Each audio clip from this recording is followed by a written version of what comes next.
What's up mga ka-Big Bites? Al Frances Chua kinausap si Fajardo, huwag maglalaro sa Game 6.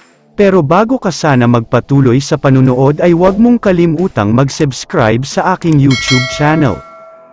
Mangyayari na ang laban na pinakahinihintay nating lahat, dahil ngayong Valentine's Day, February 14 ay gaganapin na ang Game 6 Finals, sa pagitan ng Magnolia Hotshots at San Miguel Beermen. Matindi ang magiging laban na ito. Para sa San Miguel ay gusto na nilang matapos ang serye, at wag nang bigyan pa ng pag-asa ang Magnolia, pero para naman sa Magnolia ay gusto pa nilang makapuwersa ng do or die Game 7 na gaganapin sa Biyernes. Pero mukhang magkakaroon ng konting relief at makakahinga ng medyo maluwag ang Magnolia Hotshots dito, dahil may mga key players ang hindi maglalaro para sa SMB. Una na nga sa listahan ay itong si Jeren Teng. Ayon kasi sa mga source, magkakaroon lang daw ng short rotation ang SMB kontra sa Magnolia, wala na daw silang time para mag-experiment ng magandang combination, dahil gusto na daw nilang tapusin ang Magnolia sa Game 6. Pero ang pinaka-good news dito para sa Magnolia, ay malaki ang chance na hindi na maglalaro si Junmar Fajardo sa magiging laban na ito, dahil nga may iniinda pa itong injury. At hindi pa rin daw maayos ang injury niya hanggang ngayon. Para sa mga hindi nakakaalam, naglabas ng report ang mga legit na source at pinayuhan daw ng doktor si Junmar Fajardo na huwag maglaro noong Game 5, pero binaliwala nga daw niya ang payo ng doktor na magpahinga muna siya.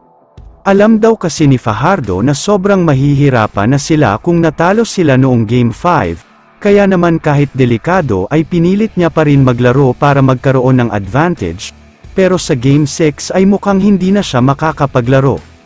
Ayon sa source, sinabihan daw siya ni Boss Al Frances Chua na sundin ang doktor kung kinakailangan. Huwag daw sana niyang isugal ang kalusugan niya lalo pat may mga history na siya ng malalang injury. Kaya dapat daw itong magpahinga at mag-ingat.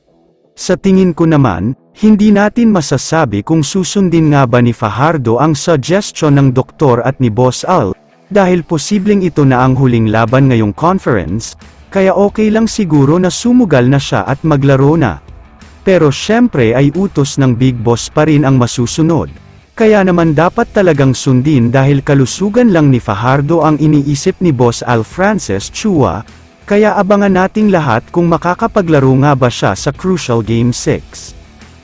Kaya naman kung kayo ang tatanungin, dapat na nga bang sumugal si Fajardo? I-comment mo naman ang opinion mo tungkol sa tanong na ito. Dito na muna nagtatapos ang video na ito. Maraming salamat sa panunood mga ka-Big Bites. God bless sa inyong lahat.